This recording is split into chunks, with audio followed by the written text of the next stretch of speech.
guys, welcome back to Necessarily Tiffany. If you're new here, welcome. If you're returning for yet another video, welcome back Necessarily family. Guys, Noelle is in bed, so I'm ready for some couch time and some adult conversations. Today, we actually might be having some literal couch time. I have my friend here, my soror, my sister, author Terri Bolds, who is a licensed professional counselor, and she also has written a slew of books, amazing books, and we are here to talk about a little bit of everything, but mostly mental health, how we deal with stress, grief, and also her new book that is coming out. Welcome, Terri. Thank you. Welcome. Thank you. All right, so tell the people a little bit about yourself. So I'm Terri. Hey. So I'm a licensed professional counselor. But I like to do, so my business, Bold Visions Consulting, I basically kind of teach about mental health in kind of a group type situation, coaching. I'm still utilizing my counseling skills and things like that, just not doing necessarily individual counseling. But mental health is my passion. I love psychology. I love the study of people. I love helping people and understanding why people do what they do, helping them to, when they're able to understand, help them be able to make better choices, understand why different things impact their lives, help them to understand that mental health is not solely mental illness, because that's the misconception. When people hear the word mental health, they automatically think of mental illness.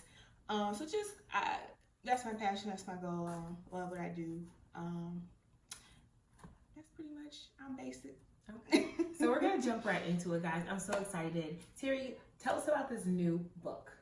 So my new book is, this is my new book. Let me zoom in, There we go. You see her on the cover? Bold Self-Reflection, Know Thyself. So first, the book is dedicated to my cousin, who was a photographer, and he died in January 2018. We were the same age. We come from a really large family, and a lot of us were born in groups. So we were the 1982 group. And he and I were very close, and he used to love photographing me. And he was also one of my just biggest supporters. The last conversation I had with him was literally about my business.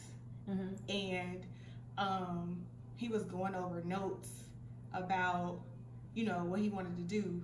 Like, he wanted to do like a workshop or something, but, you know, I knew that wasn't going to happen. I'm sure he probably knew, but, and he was like, you know, I appreciate you, cousin. I was like, you know, ditto. And he was like, I ain't trying to hear none of that. I ain't trying to hear that. And that was the last thing we said. The last conversation was about Bold Vision. So all the photos in the book are photos that he took of me. Can I flip through?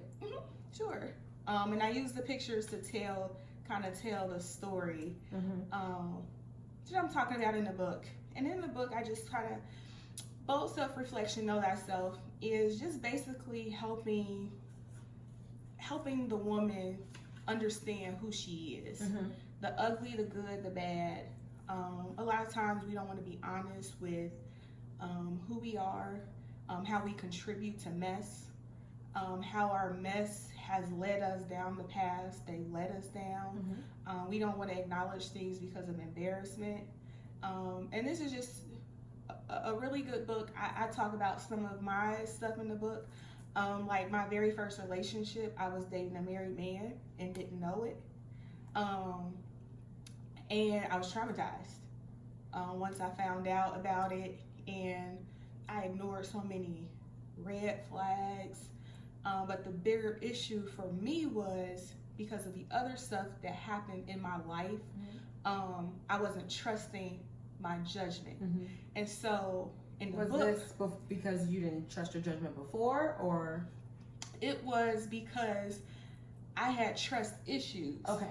And so in my mind, my conscience, Holy Spirit, whatever you want to call it, as I mentioned in the book, was telling me something was wrong. But because I knew I had trust issues, I was ignoring it and saying, no, that's just me having an issue again. Where just these constant silly things just kept happening over and over and over. And the last situation was, it was it, you know. Then we found out, you know, later that he was married, had kids, he was older than he said he was. But these were all things like that I knew, you know what I'm saying? And it just talks about how, you know, we ignore things, we just, you know, we make mistakes, or, you know, what kind of friend are you? You know, are you a good friend? Are you a loyal friend? What you need from a friend? Letting things go. I talk about my father in the book. After him passing in February, and I talk about how we didn't have the best relationship, but those last 2 to 3 weeks, I had the best father. And I talk about how people don't feel like my grief was valid. And those are things that I never, in the book, my experience with my father, that I never verbalized to anyone. So it was very cathartic for me to write that. So writing is cathartic for me. And then I just talk about, kind of give some bullet points about just being able to just live your best life. And one of the quotes I put in the book, I heard this speaker on TED Talk, and she was saying, how dare we respond, I'm okay, when people ask how you are. I'm guilty. And she was just like, how dare you say you're okay? God is this amazing entity that does all these wonderful things in the world, and your body connects and moves and in so many ways for you to just to open your eyes, and that science can't even prove. And how dare you respond, you're okay. And so basically the book is trying to encourage you not to just say, I'm okay, I'm great, I'm excellent, I'm incredible. My fiance went to the grocery store the other day, and I could hear the teller, you know, asking how he was doing. He said, I'm fine, and you? He was like, I'm incredible. And I kept mocking him and saying it, and I was like, no, like, I've never heard anybody say that. Like, I'm just gonna start saying, like, I'm incredible. And so I just thought about it, and so that's kind of what the book is about, to kind of just help you be able to get to that point to where you are addressing all of your stuff, the good, the bad, the ugly, and being honest about it. A lot of people don't want to be honest and own who they are. One thing I want to touch back, because I know you and I have one thing in common. You mentioned that you lost your dad in February, and I know personally, you and I were always in contact. We talked because we're friends. Outside of being sorority sisters, we're friends. Grief. I've talked about it well, I really haven't. I just kind of talked about how I am. Grief is just something, being a counselor, grief is something that I feel so many people, they're afraid to show it, because I'm not sure if it's a weakness, if some people think it's a weakness, or just the things that come with grief, all the different stages that come with grief. If people think they're crazy, or vulnerability, those kind of things. How did you process, and also, right, because you wrote this book pretty soon after your father passed. So I'm imagining those feelings were raw. And how did you process that when writing this book, and also talking about the hurt that you were talking about, just the hurt that came with it, and other people saying you didn't have the right to grieve the way you did, and where are you today with all of that? So that was a big, heavy question. So just kind of answer it the best way you can. So my first documented sentence and entry for that book was September 7th, 2017. Wow. And my cousin died in January 2018. Mm-hmm. And I never did anything. I couldn't do anything. And so I decided to start again, probably maybe the end of 2018. And of course it died off again. And even when I was trying to pick it back up, around the summer, I was having problems picking it up because I was dealing with depression really bad, and things just kept happening to me, and I would wake up and write. I would dream something and write about it. Sometimes if I would be having a conversation with somebody, I might pull my phone down and I'm like writing a note or something, because all the things that happen to me, and I always tell everybody, everything that happens to me is for me a lesson for me to teach somebody else. Mm-hmm. So even with my father passing and me being angry about the short amount of time that we had, praise God I had some time. Mm-hmm. Praise God I got to know him in 2 or 3 weeks. Praise God I got to hear him own his part in our relationship, which was something that never really happened. Praise God I got to see him and my mother, at peace. My mother was feeding him in the hospital. So even with that tragedy that came, and those kind of things helped me to be able to pour into my writing. And so I cried like profusely writing the chapter about him, because like I said, I never voiced it to anyone, because I felt like even when he was dying, I felt like I didn't belong there. And so because I did not have the best relationship, and when he was declining, I would tell him, you need to let somebody know, because he had property, or Mm-hmm. you need to let somebody know, get your paperwork or whatever in order. Just get your house in order. Yeah, like it doesn't have to be me, but Mm-hmm. you need to let somebody know. And I said that to him, I said it to my family. It don't have to be me, but somebody, needs to know. Because I didn't feel like I had that right. Mm-hmm. And so even when I would go see him, even the day my father died, and I've never voiced this to anybody, I felt like I was standing outside of the room when my father died. And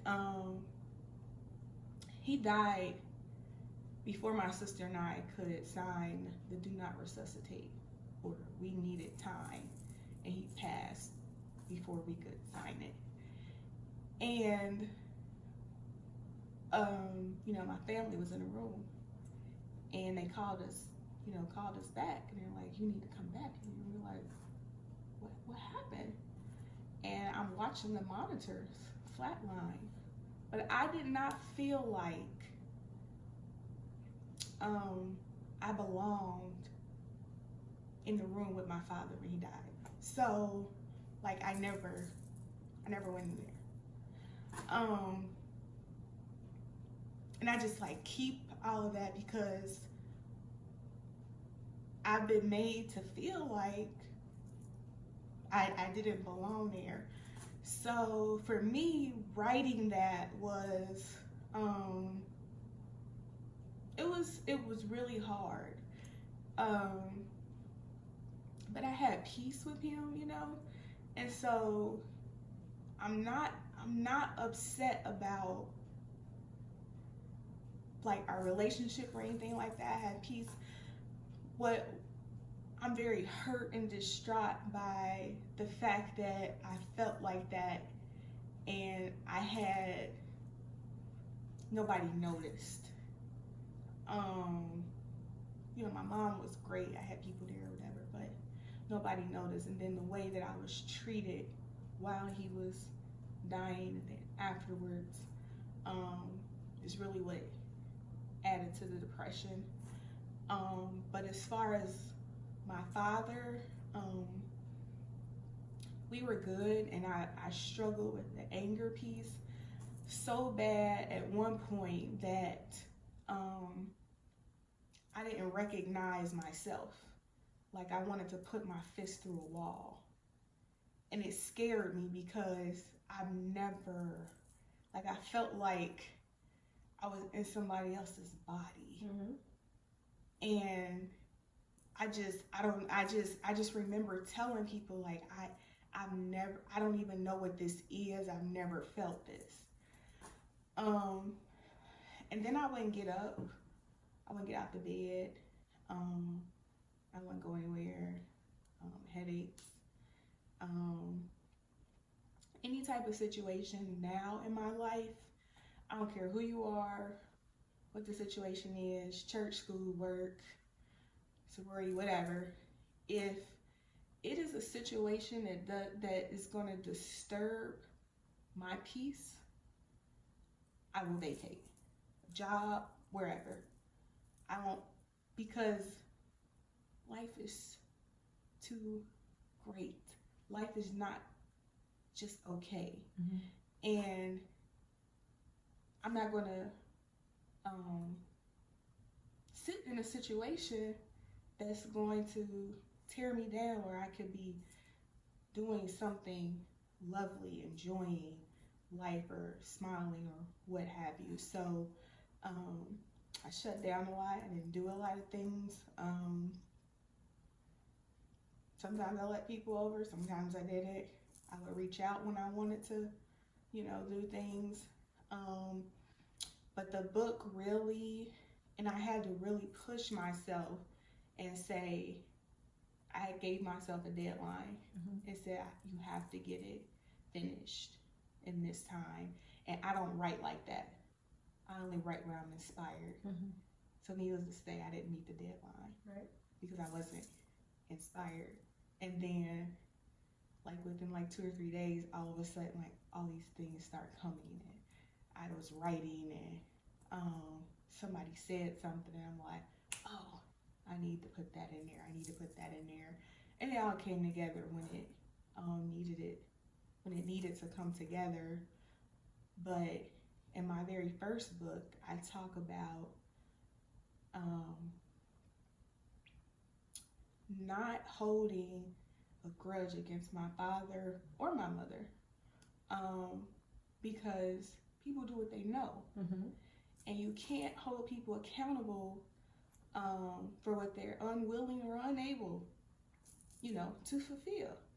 And maybe he was unwilling or unable to just fulfill the need that I had for a father. So in my very first book, that's what I wrote about.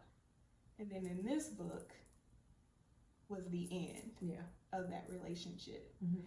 So I think I answered it. Yes. I feel, for me, I'm going to go through a lot of your, because as you were tearing up, I'm tearing up with you, because I feel like you're, and I know everybody's different, right? And they say everybody grieves differently. For me, it was just kind of like when you were talking about some places, like I feel like I am now. Some days it doesn't feel real. Like, I don't know if you even have that. Like, it's just like, oh my God, it doesn't feel real. Because it's not like I just lost my dad. I lost my only sister. And it just doesn't feel real most days. And I don't talk about it. I think the most I've ever talked about it is on my channel or my blog, on the site. But I just, it sometimes it feels like this summer has felt like an entire out of body experience, starting with like the end of May, from the end of May till now. And it's so funny when you're just talking about, like seasons, like how you said you weeped for a season and then it got better, then you weeped and it got better. And I'm just like, this has been the longest season of my life, it feels like. And I'm just waiting for the tides to turn. There's just so many things you said that when you start tearing up, I want to tear up too, because I feel it. And as when your father passed and your uncle passed, like I was there for you and your cousin. I'm not gonna say her name because I don't. But both of your cousins, because I didn't even know the little one, the younger one. That's my boo. So like the way you guys reached out afterwards, and it was just like there are no words. That's what you said. They're like there are no words. It's just that pain. And my father and I weren't always on the best terms either, as we've talked about. And I didn't get to say goodbye. I didn't get to say goodbye to my sister either. So it's just one of those things that I just feel like so much is unresolved. Like I'm still digging to find out, like, why me? Like, why my family? Like, why? You know, why? It all seems unfair. And I know the natural order of things is for you to bury your parent. But when I think about my mother, who had to bury her child, and me being a mother to a daughter myself, you know, it's just kind of like the pain that I felt. So it felt like not only if I was losing a sister, but I was like, I felt for my mother because I felt like I was losing a child too, although she was my sister. I don't even know if that makes sense at all. But because you're a mother too. Yeah. So you could feel her, like you're thinking about what if it was you. Yeah. I actually, that never crossed my mind. I would never, like, there are some things I can conceptualize, like this, all the stuff that happened this summer, I could have never, like, if you would have told me, like, May, 29th, that all this would have happened, I would have done anything in my mind to change it. And, anything, not in my mind, but anything, in the world I could to change it. But now that I'm sitting here, having gone through all this stuff, and somebody on a previous video asked, like, when it was just like kind of like Ask Tiffany, they were just like, if you could change anything, and this question was written before all of this happened, right? And it was just like, if you could change anything, what would you change? And I was like, nothing. I know that God is good.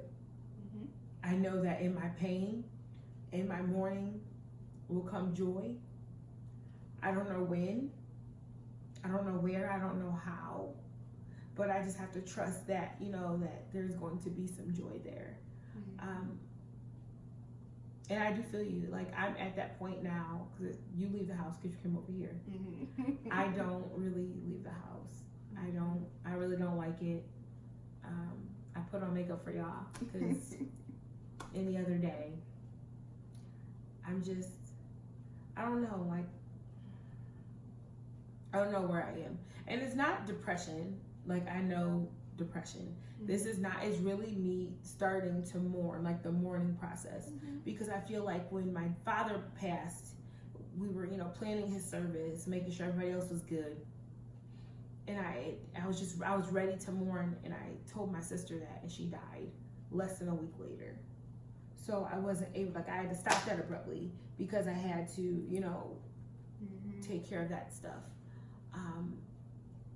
And there are like a lot of people just, and it's like not even just, death that people deal with in mourning and grieving. There's so much stress, being a mom, like, not having time, work, because we've known some work situations that, that can lead people to depression, unhealthy work environments. And I told you guys in my blog, my website, I was going to talk about that. And Terry is very familiar with that.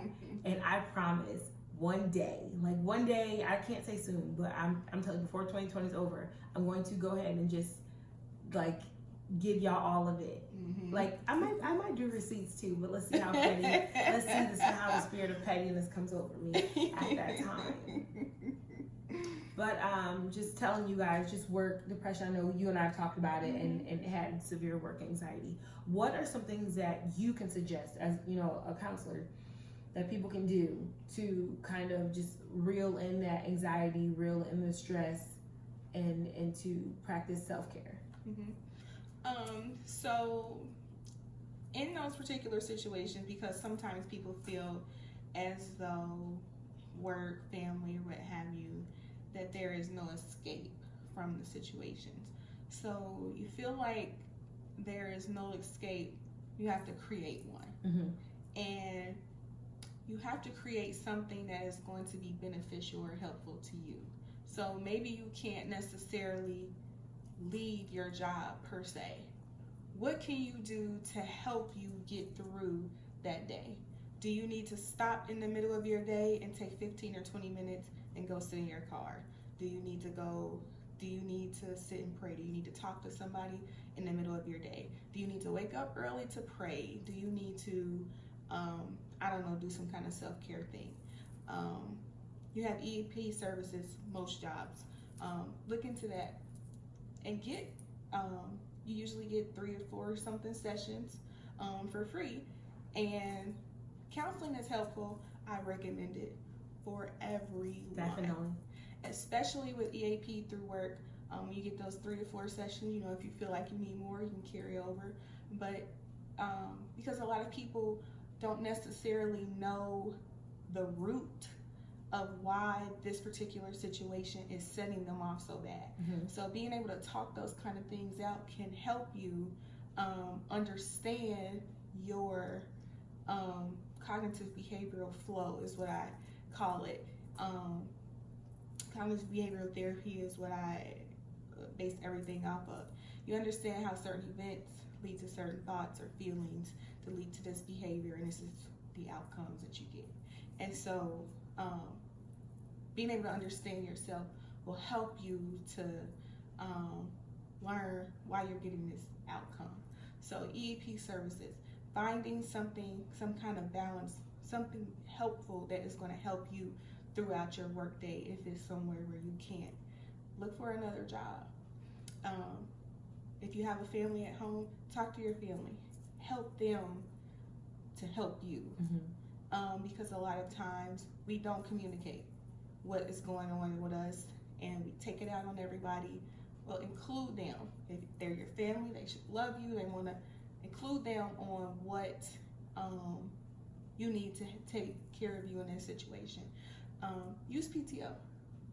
It's there because guess what? If something happens to you, they don't care. They're going to find somebody to fill your spot. FMLA, like I would tell you, all of that stuff is there for us to use, and we just need to use it. Because if we're no good, they're just going to ship us off, put somebody else, and then we're sitting over here no good. Spiritual health, if you're a spiritual person, talk to your spiritual leader, read your Bibles, things like that. Be social, give yourself a break. Sometimes, you have work environments, you have personal, you have family, your mom, your wife. You need time for you. Whatever that may be. You go for a walk by yourself, you at night, you go sit in the basement with candles, you go socialize with friends, you take yourself on a date, whatever, all those sorts of things. And it could be small things. A lot of times people feel like there has to be something grandiose. I gotta go to a hotel, I gotta go to a spa day. That would be and nice. Those are great. Marcus, I know you're watching this. Like, sis can really use it. You hear me? And those are great, but sometimes that's not always practical, every weekend. So we need to include self-care all the time, every day. Like, one thing that I do for self-care is I use Do Not Disturb on my phone. Like, it took me a long time to understand that I can't save everybody, and me being available is only me just listening. Right. Like, I can't go and deal with all of your problems, so why do I need to be available? So that's part of self-care for me, is using my Do Not Disturb on my phone.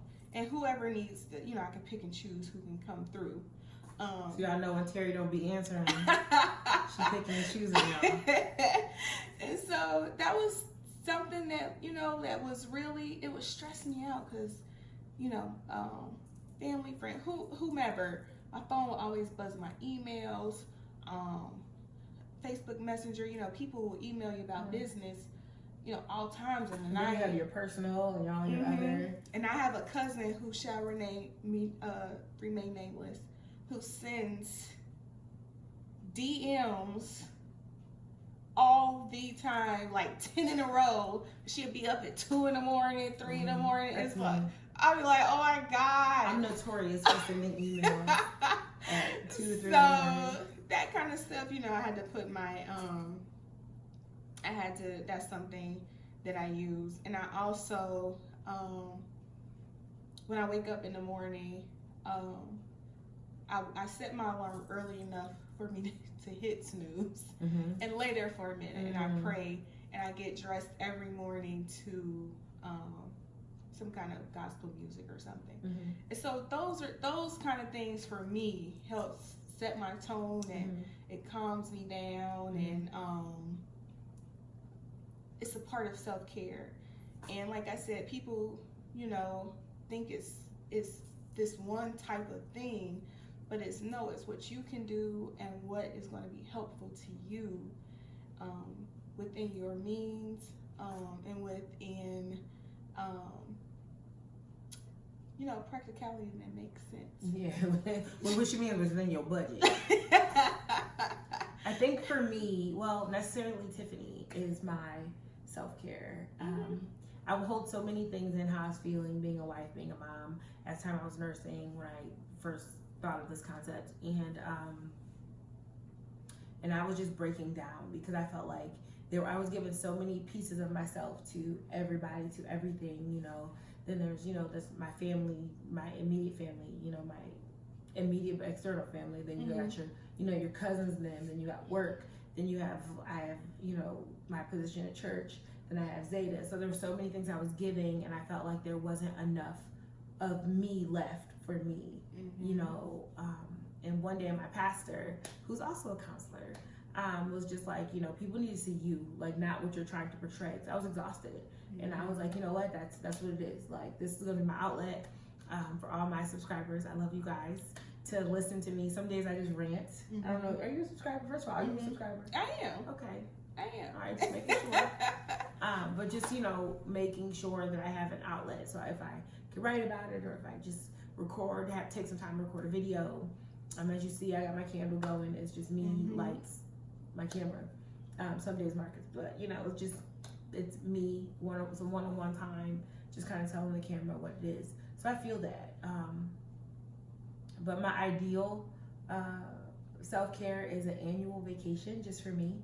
There's one travel blogger, I can't think of what her name is, what her travel blog name is, but her name is Jovita, and she took her 30th birthday, I believe it was her 30th birthday, she went by herself to Belize, and I was just like, oh my gosh, if I could take care of myself, can you imagine just waking up in your bed, just eating and just doing what you want to do, laying on a beach, and I was like, oh, and that's a goal of mine, even though I'll probably miss my husband terribly when I get there. I miss my daughter a little bit.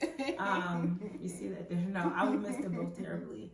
But I think taking that time to just reset, and the beach for me, when I think about scenes and places, the beach is what rejuvenates me. So being able to go to a beach and just lay there, read a book, listen to music, go to dinner by myself, treat myself, I think that is amazing. But then also knowing that my husband and I need time too, because knowing that although I'm, the wife and the mother, he's the husband and the father, and there are some things that just lands on him that don't land on me. So there are some things I'm grateful that I don't have to worry about, the protection of this family in our house, the upkeep of the house. I clean, but I don't have to fix anything. You know what I'm saying? So those things aren't my concerns, even though I do most of the fixing, because I love my husband, but he's not the handiest man. My fiance isn't either. Oh, girl, just learn how to use a drill. Really, I had to learn how to use a drill really well. But still, just that time with us too, because when you're with your kid all the time, it's you need that break. I in June, I stayed 2 nights at a hotel, and my then boyfriend was, kind of in his feelings, but I I needed Mm-hmm. to get away. My phone was on Do Not Disturb. Mm-hmm. I would check it every once in a while. But I had so much. It was just so much on my head, on my mind. And, you know, still dealing with my father's estate. And, you know, he had just all this stuff to deal with. And then other stuff was coming up. And then on top of your stuff. Yes, and it was just, I just needed to get away from everything and everybody.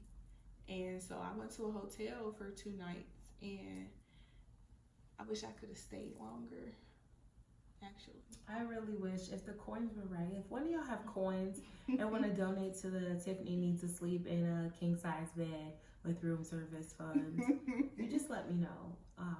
Just hit me up. I'll give you my cash app. It was, oh man. I prefer, 4 stars or higher. But really, like, that sounds like just taking that time, I'm learning. And also, you know what? One thing I've had to, like, God has had to slap me in the face with is that it's okay to be in the house right now. A lot of people were just like, you need to get out. This isn't healthy. This isn't okay. Your free time shouldn't be in the house. Because who? Like, I'm not going to fake how I feel to the world. I can't. I can no longer do that. I can no longer fake, happiness. I can no longer fake, not happiness, but, I can't, no, happiness. Like, I'm not mourning. I can't fake it. I feel comfortable right now in my little bubble that is my husband and my daughter and people that I let in, because I can go to a store and see something and just bust out crying. A song, anything. And I'm so fragile in that way that I just don't want to be a Debbie Downer to people.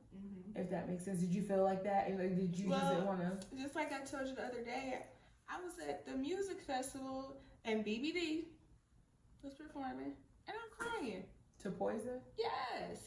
Why am I crying? Like, that's my song. That's Never my trust a big jam. button to smile. And I'm sitting there crying. Like, it just happens at the most random times. And then, just like you said, and my cousin and I, it feels like once a week or every other week, we're just like, man, did that stuff really happen? You should have saw the people at my dad and my sister's funeral. Well, my dad's funeral, I was like, okay. Like, but 8 weeks later at my sister's funeral, it felt like deja vu because it was like a lot of the same people. And my brother made a joke. And I think it was too soon because nobody laughed. But I thought it was funny. Like, I chuckled. He was like, guys, I promise that the rest of my family, for the rest of the summer, my family and I, we're going to wear our seatbelts. We're going to wear helmets. We're going to look both ways when we cross the street. Like, some people chuckled, but most people didn't. But really, because it just doesn't seem so real. Because like you said, it was a lot of the same people at your dad and your uncle's funeral who died less than a month later. So it's just kind of like... My minister eulogized my father. So when I texted him and said, my uncle died, he was like, what uncle? And I'm like, my father's brother. Like the one you just met. He's like, the one from the funeral. And he was like, I'm trying to understand what you're saying. And I was like, yeah, he died. So then he was back doing that funeral. Yeah, I just, I don't know. I think with grief, there's a lot of thoughts and opinions I have on grief. One thing that actually just makes me sick to my stomach, the people that take advantage of those who are grieving. Luckily, and I thank God, I really thank God that the people that were around us during that time did not take advantage of us. Like, we had some of the most loving and supporting people around us, from our pastors, our friends, our family. Like, my dad's siblings have been a godsend. Our sorors. And I know you had the same kind of love from sorors. Like just the pouring out of love that I experienced, And I found myself kind of wondering, because there are some friends who I heard from, like friends that you'd be like, oh, that person is going to be there. Same. Nothing, and I found myself being caught up in that at first. Like, such and such wasn't there. And then again, God be punching me in my face, y'all. Like, God will punch me in my face when I want to get mad. And he was like, why? Like, why are you even giving these people the time of day? Like, there's a reason why they're away from you.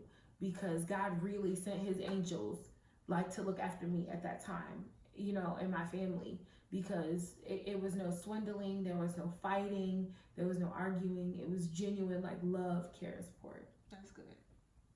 Because it's already rough. And the issue for, especially like in our communities with grief, and I was actually just talking to a young lady at work today who lost her father, and nobody talks to her about it. And she was crying yesterday. We didn't know she lost her father, and we just happened to be talking about it, and she started crying. And so I went and talked to her, and she said, I just want to talk about it. Nobody talks to me about it. And, you know, she started acting out and was running away and all this kind of stuff.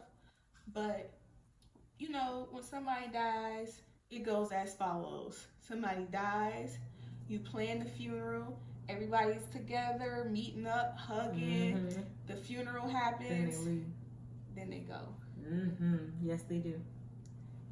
And you are left, like us, with a whole estate to take care of. We have, and then work. I could only be off work for certain amount of days. Right. You only get certain amount of bereavement time. You gotta go back to work, and then for us, and my situation, soon as we, you know, we're still getting in the middle. Then my uncle dies. You know, your sister, 2 months, 27 days later, my father's brother died. And it's just like, oh my goodness. And then the drama kept escalating and escalating. And it was just like, I literally probably did not start grieving until maybe May. Because I had no time. There was no time to grieve. I had too much stuff to do. Dealing with the lawyer, dealing with tenants, dealing with this paper, dealing with his mail, the property, the realtor. There was no time to do anything. You know, my father died. We started dealing with stuff. My uncle died. I'm helping my cousin. Because you're familiar with it, yeah. So it's just like, where is the time? And so then by the time that I started grieving, then, well, why you sad? What you crying for? Because he died 3 months ago. Why you know what I'm saying? Why are you just now feeling that? That's because we don't understand how grief works.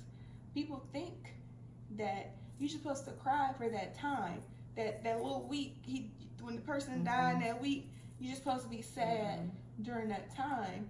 And grief just doesn't pop on, you know, like that.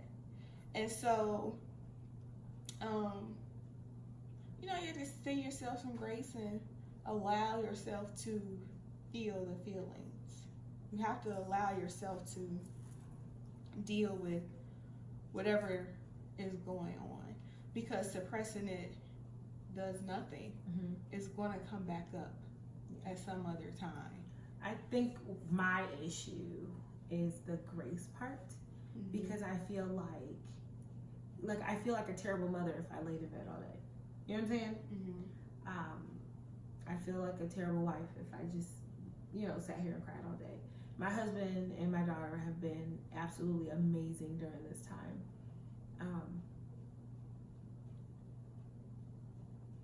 It's just been, it's really, you know, I don't know, it just still doesn't seem real. And I know with the holidays and both of their birthdays, my father's birthday is right before Thanksgiving, my sister's birthday is right before Christmas. The holidays just, I don't even want to think about them. If I could just fast forward to 2020, like, I'd be excited. But right now, I guess I'm gearing myself up for that, because, you know, once Halloween hits, like, that's it, you know. I'm trying my best, and remembering to give myself that grace There may be some days I don't want to get up at 5:30 to go to the gym, and my trainer luckily understands that, and he knows that there's just some days. You're like, all right, come later. I'm not getting up at 5:30. Oh yeah, that's so. I'll be up 5:30 tomorrow. You're good. Girl. You're good. I'm going to no meetings at 8 o'clock. I ain't doing that. So you're great. That's how you know you a business owner. I'm not taking that meeting. Thanks for no thanks. You be blessed. We're not doing that. Yeah, I feel like giving myself that grace is what I need to work on, and not be so hard on myself if there's a deadline missed. Like I was just telling you, literally, I missed the deadline. I missed it. Why? I had some things going on today, just dealing with some of my sister's, final remains, and it's made me sad all day. But just knowing that it will get better, and I'm honestly 100% blessed to have so many licensed professional counselors. I mean, I am surrounded by counselors, so just having you guys to where I know I can talk to y'all and y'all ain't gonna bill me. Right. Y'all better not bill me. And just even other people who have the gift of counsel that may not have, gone to school and got the master's and all that stuff. But I am super grateful for it. Yeah. I feel like I'm grateful for, and I say that in the book, for God whispering into people's ears and them obeying. Yes. And adding to my life. Yeah. Oh yeah. I'm grateful for that, because I could have been, and I know people say that as cliche, but I really could have been a whole lot of different places. My life could be so different, but I had so many people pour into me, step up to me, talk to me, be there for me in ways that they did not have to be there for me. And that's why it's so important for me to mentor, be an example, or do the things I do through Bold Visions, because people help me.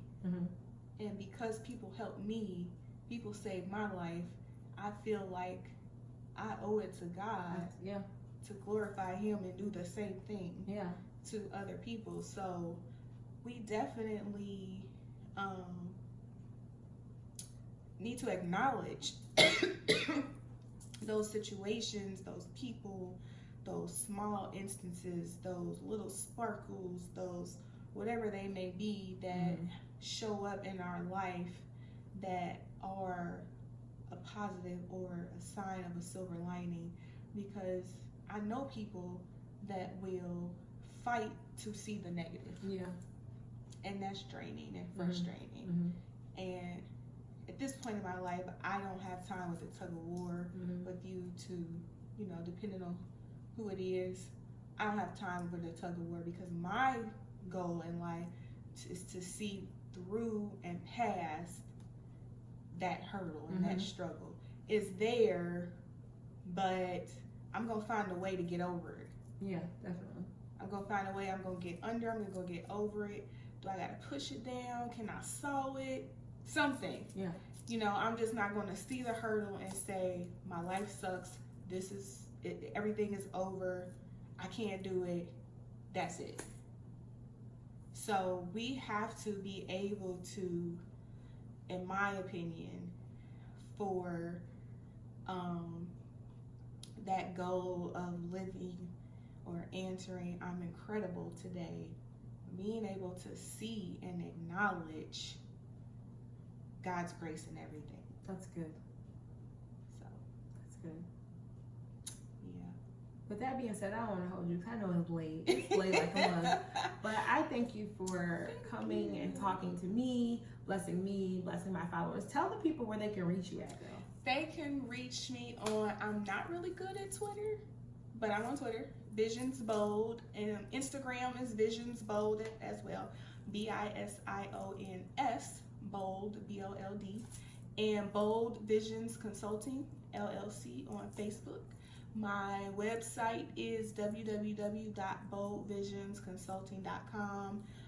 You can see all my services there, all of my products. I have books and lip gloss.